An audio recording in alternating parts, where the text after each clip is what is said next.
Hey my loves, welcome and welcome back to the channel. It's Catherine and Adobe here again, and today I'm gonna be showing you all a very easy and cutesy and demure hairstyle. So if that sounds like what you're interested in, keep on watching. Okay, we're already in the process. We already began. I moisturized the hair, I combed out, I brushed out, and right now I'm sectioning.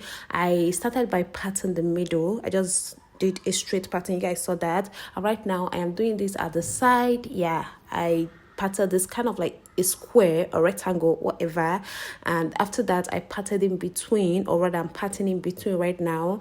And once I'm done, I started cornrowing. Okay, I'm gonna be cornrowing, or we're gonna end up with two cornrows. Yeah, because like I said, I parted in between, so I'll just cornrow that all out, which is actually not long. It's just a little teeny bit, as you guys can see. Once I'm done with that side, I move over to the middle and I decided to part out just a tiny bit and cornrow the middle. Initially I never wanted to, which is why I just parted the straight line in the middle all the way down, but later on I just figured, why not do it, why not? And I parted a little bit from either of the two sides. I don't know if that makes sense. I just parted like a little bit just so I can cornrow the middle. That way the cornrow doesn't end on one side, which is why I parted out from the two sides, just a tiny bit from the two sides of the pattern, and I cornrowed the middle. So while that is done, I moved on to the next stage, which is threading. Yeah, I will start from the back and I'm gonna be adding the cornrows. This, as you guys can see, once I begin, I will add the cornrow to it, and for that I'll be using 8 strands of the Brazilian wool to braid onto the hair. You guys know what we do here. We braid first before we start threading. So I am using 8 strands of the Brazilian wool to braid. I brushed in the hair and I added the cornrow and I start braiding with the 8 strands. You just for the length of the Brazilian wool, by the way, this is Brazilian wool, okay? So for the length, just use a manageable length. Like, I don't know how to explain it, but you don't necessarily have to measure it out, but it have to be long enough, if that makes sense. So for threading, for wrapping or threading, I am using 3 strands of the Brazilian wool. Okay, I'm using 3 strands and I will start threading. Okay, I will thread till my desired length, or better still, I will thread till I cover up the length of her hair. But you guys have to take note of this. Even though your child's hair is longer than Adobe's hair, you don't have to thread till you cover the length of the hair. That is because this is the back. We don't need the back to be very long. As a matter of fact, my own, the one I'm doing, this thing you're seeing right now is longer than I would have wanted it to. Okay, because I was trying to cover up the length of Adobe's hair, so the hair is not out.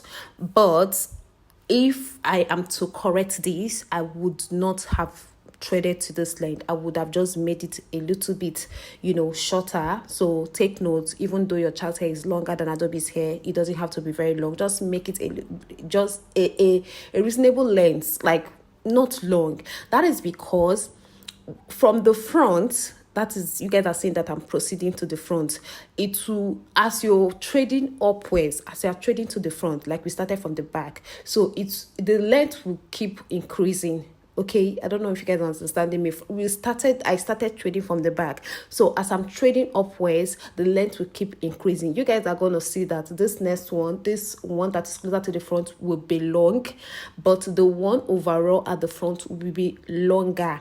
Okay, and you'll see the reason later, but take note, from the back it will be short. As you're going upward, you're proceeding threading to the front, the length would start getting longer, which is why I said the length of my own at the back, it should have been shorter than what it is, and I will tell you guys the reason later. You guys are seeing this front, very long, very demure. So this is what it looks like, and I will do the same on the other side. I'm just going to put you guys through the cornrow process, just because this cornrow look very neater than the other side, and I just figured, why not show you guys? So let me add a little bit of explanation to the threading, because I'm not sure I'll be showing lots of the threading on the side. So another way to be sure of the length of your threading is, from the one at the front, okay, the overall one at the front, when you're trading, you should just measure it with the length of the back. Make sure that it's touching the one at the back, okay? The length of the one at the back, like the last one at the back, make sure the length is touching it, okay? That is how. Or for each one you're trading, each one, as you're progressing to the front, for each single one of them, you should measure it with the last one, okay? And don't forget to add the cornrows. Even the cornrow in the middle, I added it to the last one on this side, if that makes sense. I know my installation is so much in a rush, but I know you guys are following me.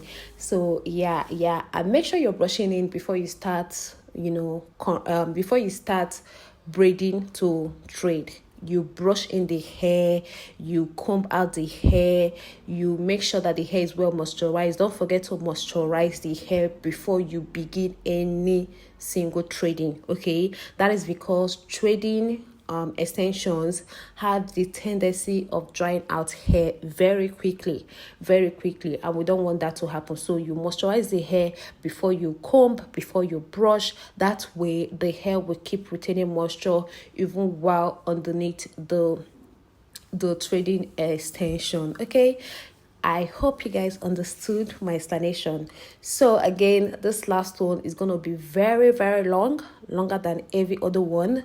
And yeah, we are done with the trading phase. Moving on to the next phase, I'm going to cut out the whole ends, every single one of them. I'm not leaving any, like let's say 2 strands or nothing, which I probably do in most of my videos, but this particular one, I'm just going to cut out every single one of them, okay? I think I have seen that the lengths are not equal. The ones in the front is very long, so I will start tucking that in. I will start wrapping that outwardly. Take note, outwardly, not inwardly. I'll start wrapping that one after the other, putting the second one on top of the first one, like that. Like, you know, when you're wrapping this, you just have to take it one step after the other. You don't have to like pack everything and start wrapping, and you have to wrap very tightly, okay? Take note. You guys are seeing what I'm talking about. You see that the length remaining at the back is long. I would have wanted it to be shorter, okay? It would have made more sense. It would have made more sense if I have most of the hair at the back, like it's a natural hair. I don't know how to explain this. Well, I would have preferred if I had her natural hair at the back, you know, as a result of not trading out the whole hair completely from the back. I mean the back, not the front, okay? You guys, I remember talking about how I would have not traded out the whole hair from the back, you know. And the reason for that is I would have loved it not to be this bulky. You guys are seeing that the size of this thing that I just did right now is bulky. I would have loved it to be thinner than being bulky. But if that's no problem at all, you can do it exactly the way I am doing. I don't know if you guys understand this explanation that I just murdered right now. This explanation is so sick, but I'm hoping you guys understand me. But in case you don't understand, let me know in the comment section and I'll go over it again, explaining everything I just said, probably type in a more clarified way. And yeah, I tied either of them to the opposite sides. I I tied it out securely before burning out. As you guys are seeing right now, like each of them are going to the opposite direction. Okay, we are almost done with this hairstyle. It's coming out very beautifully at this point. At this point, you can leave this hair like this, okay? You might not even want to go any further. You can just let it be. Like, look at that. It's so cute. I mean, I have a similar hairstyle like this on this channel that is almost similar as this, okay? And that was how Adobe rocked it. It is so cute. At this phase, you can leave the hair like this. Okay, the next phase I'm going to be showing you all, left for me, if not that I'm making a content out of this, if not that I'm creating a video, left for me, the next phase that I'll be showing you all, I would have done it after Adobe have rocked this one for like maybe 2 weeks. I will just try to switch it up a little bit and add the next stage you guys are going to see right now. I don't know if that makes sense. So let's move on to the next phase. I'll be using kinky extension for this next phase. You can use any length of your choice, but this particular kinky extension is very long, which is why I'm cutting it. As a matter of fact, any length of kinky you probably would be using, you would also need to cut it out. You guys are seeing the length that I cut out is very short, like really short. That's how it would be.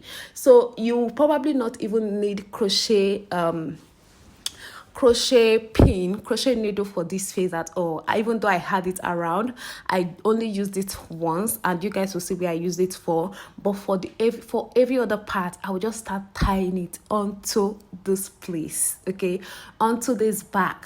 You start tying it onto this back. Again, you might not do this phase straight away. That is because the hair is still fresh to the scalp, and it might be a little bit uncomfortable on your child's hair, being the fact that, you know, obviously is a new hair and she's gonna feel some kind of pains. No matter how gentle you are, is a normal thing. So you might want to like wait for a little bit, maybe 1 week before you do this phase.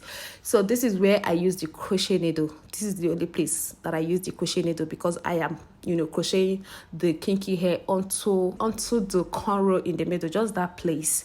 That's all. For the rest, I just did it, you know, on the threading. I just tied it onto the threading. Yeah, so I'll just continue like that till I get to my desired volume. For me, I wanted it to be like medium, not very bulky. If you want it to look very bulky, you can keep on adding, tying on top each other. It doesn't matter at all.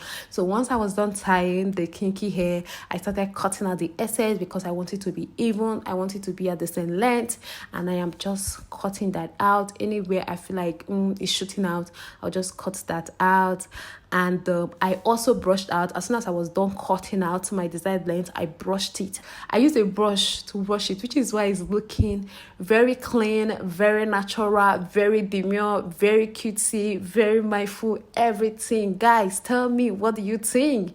See how this hair looks so beautiful on my beautiful daughter. It looks so adorable. Everyone complimented her. Hubby loved the hairstyle so much, and he said I should try it out again someday. I seriously love this. Let me know in the comment section, will you be trying out this hairstyle? Leave a comment and give the video a thumbs up. See you all. Bye. Mwah.